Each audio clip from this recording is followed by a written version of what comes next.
Hello बच्चों, नमस्कार। मैं हूं दिलीप कुमार और आप देख रहे हैं विद्या बाजार।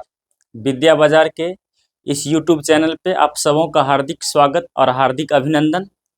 बच्चों, इस YouTube चैनल पे आप क्लास 11th और 12th के फिजिक्स के सारे videos chapter wise, concept wise निःशुल्क देख सकते हैं और अपने स्टडी को अधिक सुगम और प्रभावी बना सकते हैं। सो प्लीज़ चैनल को सब्सक्राइब करें और ज़्यादा से ज़्यादा शेयर करें। तो आइए आज हम लोग क्लास 12th का फिजिक्स का फर्स्ट चैप्टर पढ़ने वाले हैं। तो अपना नोटबुक और पेन निकालें और रेडी हो जाए। तो बच्चों, आज हम लोग जो 12th का जो सबसे पहला चैप्टर पढ़ने वाले हैं वो चैप्टर है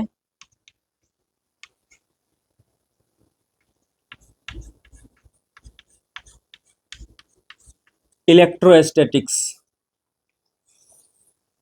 ये चैप्टर हमारे लिए न केवल एग्जामिनेशन पॉइंट ऑफ व्यू से महत्वपूर्ण है, बल्कि ये हमारे दैनिक जीवन में भी काफ़ी उपयोगी है और सारे मेडिकल और इंजीनियरिंग एग्जाम्स में इससे क्वेश्चन आते हैं। तो आइए हम लोग चैप्टर को स्टार्ट करते हैं। तो सबसे पहले बच्चों, आपको मैं आज के इस लेक्चर में इलेक्ट्रोस्टैटिक्स के महत्व और इसके उपयोग पर चर्चा करते हैं। तो आइए सबसे पहले हम लोग समझेंगे कि ये इलेक्ट्रोस्टैटिक्स का मीनिंग क्या है।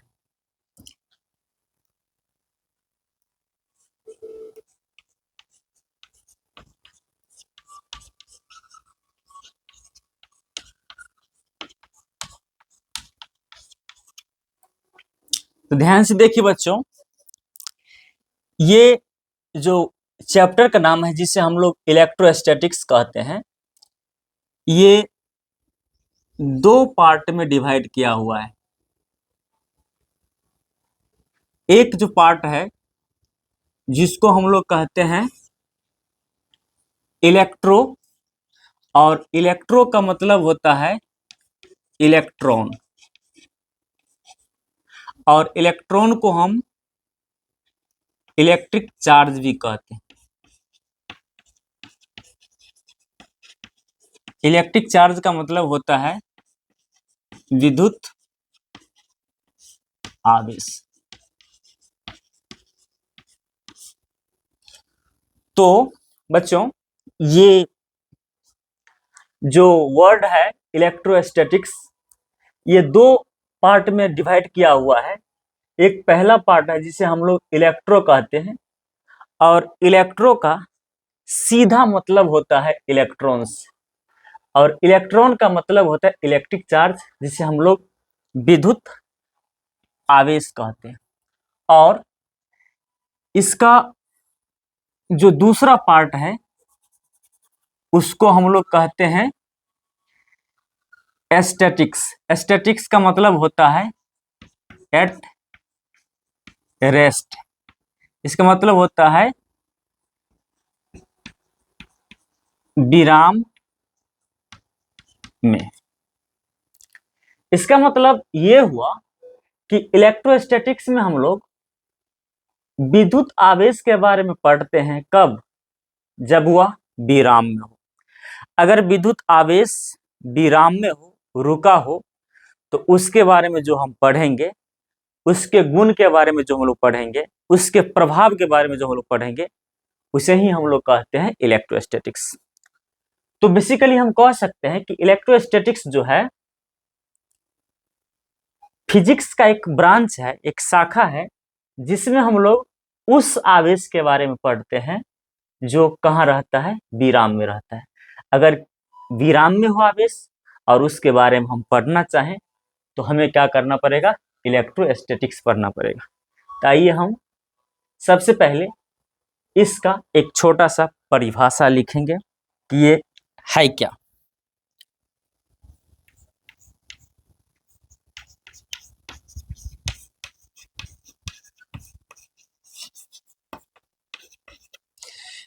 इलेक्ट्रोस्टैटिक्स को हम लोग हिंदी में कहते हैं स्थिर वैद्युतिकी।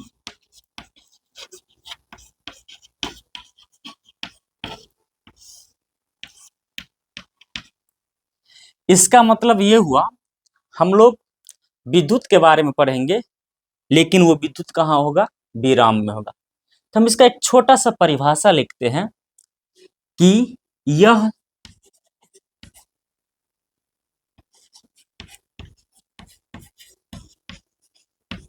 भौतिकी की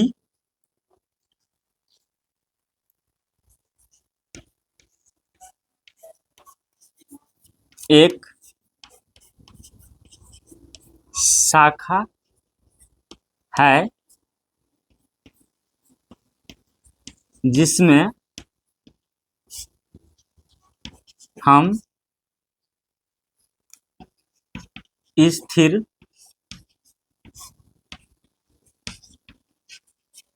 विद्युत आवेश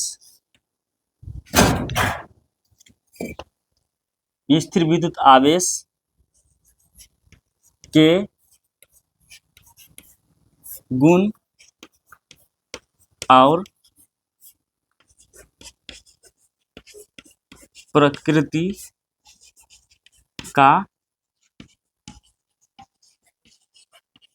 अध्ययन करते हैं। तो बच्चों, हमने क्या देखा कि ये जो हमारा इलेक्ट्रोस्टैटिक्स है, ये वर्ड दो पार्ट में तोड़ा गया है।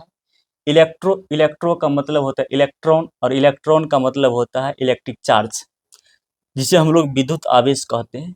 और दूसरा पार्ट जो होता है, इसका मतलब होता है स्टैटिक्स। स्टैटिक्स मतलब होता है एट रेस्ट, मतलब विराम में।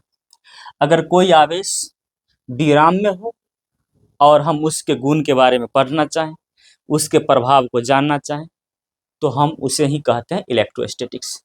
तो हमने एक सिंपल सा परिभाषा लिखा है कि ये इलेक्ट्रोस्टैटिक्स भौतिकी विज्ञान की एक छोटा सा शाखा है, जिसमें हम लोग उस आवेश के बारे में पढ़ते हैं जो कहाँ होता है, विराम में होता है। विराम में हो और उसके गुण और प्रकृति का अध्ययन करें तो हम लोग क्या कहते हैं, इसे इलेक्ट्रोस्टैटिक्स कहते हैं। अब हम लोग इस इलेक्ट्रोस्टैटिक्स को पढ़ने में सुविधा के दृष्टिकोण से छोटे छोटे चैप्टर में डिवाइड किया हुआ है। 3 छोटे छोटे चैप्टर बनाए हैं ताकि हम इसे आसानी से इजी वे में इसे समझ सकें। आइए हम लोग पहले लिख लेते हैं कि ये इलेक्ट्रोस्टैटिक्स कितने पार्ट में बांटा हुआ है। तो ये हमारा जो इलेक्ट्रोस्टैटिक्स है, ये एक बहुत ही लेंदी चैप्टर है, और हमने इसको पढ़ने में सुविधा के दृष्टिकोण से इसे 3 छोटे छोटे चैप्टर्स में डिवाइड किया हुआ है। तो आइए पहले हम उसको लिखेंगे, फिर हम आगे पढ़ेंगे। तो इसमें जो सबसे पहला चैप्टर है वो है विद्युत आवेश और विद्युत क्षेत्र।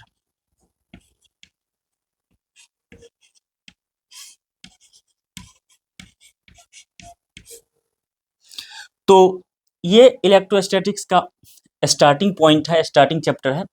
इसमें हम लोग सबसे पहले विद्युत आवेश क्या है और विद्युत आवेश के कारण जो विद्युत क्षेत्र बनता है, चारों तरफ उसके क्षेत्र बनता है, उसके बारे में पढ़ेंगे। दूसरा जो चैप्टर है इसमें, उसको हम लोग कहते हैं विद्युत विभव। इसमें हम लोग आवेश के कारण जो विद्युत विभव होता है, उस विद्युत विभव का अध्ययन करेंगे। इसी में हम लोग एक बहुत ही इम्पोर्टेंट कॉन्सेप्ट है गॉस थ्योरम, उसके बारे में पढ़ेंगे। और इसका अंतिम चैप्टर है जिसे हम लोग धारिता कहते हैं, या इसे ही हम लोग एक अन्य नाम से जानते हैं जिसे हम लोग संधारित्र कहते हैं। इसके बारे में पढ़ेंगे। तो बच्चों, हमने पढ़ने में सुविधा के लिए, समझने में सुविधा के लिए इलेक्ट्रोस्टैटिक्स को 3 छोटे छोटे चैप्टर में डिवाइड किया हुआ है। पहला चैप्टर है विद्युत आवेश और विद्युत क्षेत्र। दूसरा है विद्युत विभव, जिसमें हम एक नई बात और पढ़ेंगे, इसी के अंदर है, जिसको कहते हैं हम लोग गॉस थ्योरम। और इसका जो सबसे उपयोगी चैप्टर है, जिसमें से ढेर सारे क्वेश्चंस एग्जाम में आते हैं, वो है धारिता, जिसे हम लोग संधारित्र कैपेसिटर कहते हैं। तो ये 3 चीजों में हमने 3 चैप्टर इसको डिवाइड किया हुआ है। इसके बाद बच्चों, जो हमारा इस इलेक्ट्रोस्टैटिक्स में सबसे इंपॉर्टेंट चीज है, जिसके बारे में हम लोग अध्ययन करते हैं, वो है हमारा विद्युत आवेश।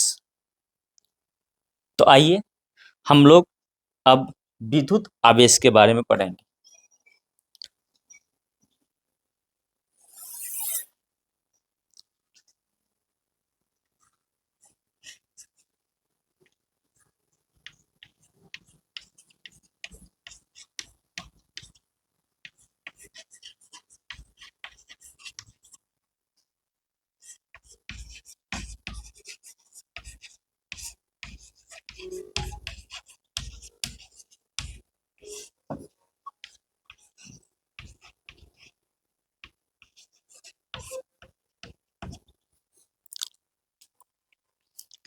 आइए बच्चों, ध्यान दीजिए। अब हम लोग जो इलेक्ट्रोस्टैटिक्स में सबसे इंपॉर्टेंट चीज जिसके बारे में स्टडी करना है, वो है हमारा इलेक्ट्रिक चार्ज। इलेक्ट्रिक चार्ज मतलब इसको हम लोग कहते हैं विद्युत आवेश। इसे हम लोग कैपिटल क्यू या फिर स्मॉल क्यू से क्या करते हैं, डिनोट करते हैं। ये इसका सिंबल है, संकेत है। तो आइए हम समझने की कोशिश करते हैं ये विद्युत आवेश क्या होता है। इसके लिए बच्चों हम एक प्रयोग करते हैं। जैसा कि आपने देखा होगा, एक प्लास्टिक का कंघी लीजिए और उस कंघी को सूखे हुए बाल में बार बार रब कीजिए। रगड़ने के बाद जब उस कंघी को हम छोटे छोटे धूलकण, कागज के टुकड़े या तिनकों के पास ले जाते हैं, तो वो आपस में चिपक जाता है। ये किस कारण हुआ, ऐसा क्यों हुआ? तो इसके पीछे यही लॉजिक है विद्युत आवेश। जब हम कंघी को बार बार अपने बालों में रगड़ते हैं तो कंघी पर निगेटिव चार्ज आ जाता है, ऋणावेश आ जाता है, और जिसके कारण वो क्या होता है, जब उन तिनकों के पास ले जाया जाता है तो वो आपस में क्या होता है, अट्रैक्ट हो जाता है, चिपक जाता है। एक बल लगता है, उस बल को हम लोग क्या कहते हैं, विद्युत बल कहते हैं। तो हम मुख्य रूप से कह सकते हैं, जब दो उपयुक्त पदार्थों को आपस में रगड़ा जाता है तो उसमें से एक में से इलेक्ट्रॉन निकल के दूसरे में चला जाता है, जिस कारण एक पर पॉजिटिव चार्ज और दूसरे पर निगेटिव चार्ज आ जाता है। जैसा कि एग्जाम्पल में एक समझ सकते हैं आप। मान लीजिए हमारे पास 2 ऑब्जेक्ट है, एक ए है, दूसरा क्या है, बी है। ये ऑब्जेक्ट ए है, ये क्या है, ऑब्जेक्ट बी है। और हमने इसे दोनों को आपस में रब कर दिया, रगड़ दिया, तो होता है एक से इलेक्ट्रॉन निकलकर दूसरे पर चला जाता है। अगर मान लीजिए अगर इसमें से इलेक्ट्रॉन निकलकर इसमें चला जाएगा, इलेक्ट्रॉन चला जाएगा, तो इस पर क्या हो जाएगा, एक इंटरनल गुण आ जाएगा प्लस वाला, और इस पर आ जाएगा माइनस वाला। इसका मतलब ये हुआ कि दो वस्तु को आपस में रगड़ने पर उसमें एक गुण आ जाता है, जिस गुण को हम लोग कहते हैं विद्युत आवेश। क्या कहते हैं, विद्युत आवेश। तो जब इसमें एक गुण आ जाता है तो ये क्या होता है, इसमें एक प्रकार का फोर्स लगना शुरू हो जाता है, जिसको हम लोग कहते हैं इलेक्ट्रिक फोर्स, मतलब विद्युत फोर्स। तो हम कह सकते हैं कि विद्युत आवेश किसी वस्तु का वह गुण है जिसके कारण यह विद्युत और चुंबकीय प्रभाव उत्पन्न भी करता है और अनुभव भी करता है। तो आइए एक छोटा सा परिभाषा लिख लेते हैं। यह वस्तु का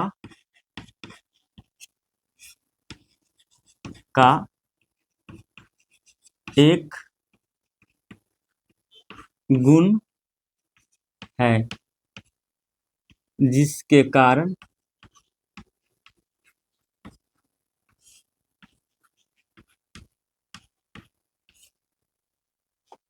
यह विद्युत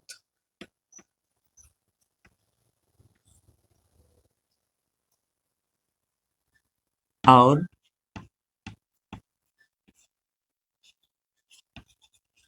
चुंबकीय प्रभाव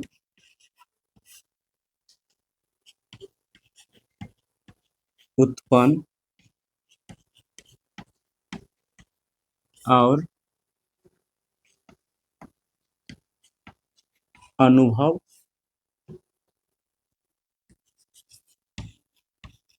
करता है। तो बच्चों, हमने अभी देखा कि अगर हम दो वस्तु को आपस में अगर रगड़ते हैं तो एक से इलेक्ट्रॉन निकलकर दूसरे में स्थानांतरित हो जाता है, जिसके परिणाम स्वरूप इसमें इलेक्ट्रॉन की कमी हो जाती है और इसमें प्लस चार्ज आ जाता है, और दूसरे में इलेक्ट्रॉन की अधिकता हो जाती है, जिसके कारण क्या हो जाता है, माइनस चार्ज आता है। तो हम कह सकते हैं कि किसी वस्तु में जब इलेक्ट्रॉन की कमी होगी तो उस पर प्लस चार्ज आएगा, और जिसमें इलेक्ट्रॉन की अधिकता हो जाएगी, अधिक हो जाएगा इलेक्ट्रॉन, तो उस पर क्या हो जाएगा, माइनस आवेश आ जाएगा। इस प्रकार हम कह सकते हैं कि विद्युत आवेश कितने प्रकार के होते हैं, दो प्रकार के। एक जो होता है धन आवेश होता है, और दूसरा क्या होता है, ऋण आवेश। तो आइए हम लोग पढ़ लेते हैं कि ये विद्युत आवेश क्या है, सॉरी, विद्युत आवेश के प्रकार। तो हम लिख सकते हैं types of electric charge.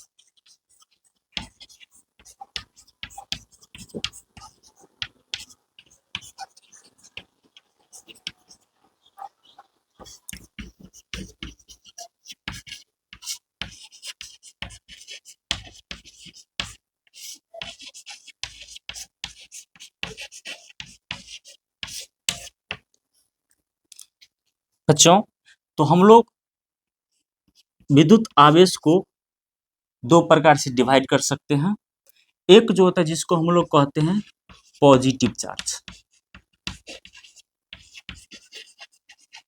Positive charge को हम लोग कहते हैं धनावेश। और हमने आपको अभी अभी बताया एग्जाम्पल में कि जिस वस्तु में इलेक्ट्रॉन की कमी हो जाती है उसमें प्लस आवेश आता है, और जिसमें इलेक्ट्रॉन की अधिकता होती है उसमें माइनस चार्ज आता है। किसकी तुलना में, तो प्रोटॉनों की तुलना में। तो हम कह सकते हैं कि उस वस्तु पर धनावेश आएगा जिसमें इलेक्ट्रॉनों की कमी और प्रोटॉनों की संख्या अधिक होगी। यह प्रोटॉनों की तुलना में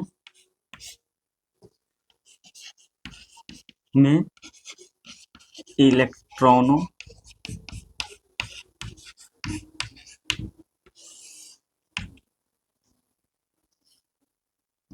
की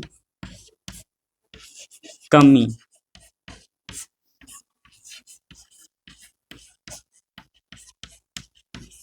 डिफिशियंसी मीन्स होता है कमी, तो कमी के कारण होता है। तो बच्चों, हम लोग समझ गए कि अगर हम दो वस्तु को आपस में रब करेंगे तो एक से इलेक्ट्रॉन निकल के दूसरे में जाएगा, और जिसमें इलेक्ट्रॉन की संख्या कम जाएगी प्रोटॉन से उस पर प्लस चार्ज आ जाएगा, और जिसमें इलेक्ट्रॉन की संख्या बढ़ जाएगी प्रोटॉन से उस पर क्या हो जाएगा, माइनस चार्ज आएगा। तो ये धनावेश जो आता है वो प्रोटॉन की तुलना में इलेक्ट्रॉन की कमी के कारण आता है। दूसरा जो चार्ज होता है उसको हम लोग कहते हैं negative charge. Negative charge, negative charge को हम लोग कहते हैं ऋणावेश। यह जो है इलेक्ट्रॉनों की अधिकता के कारण होता है। यह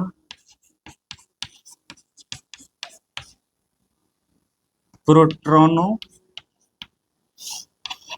की तुलना में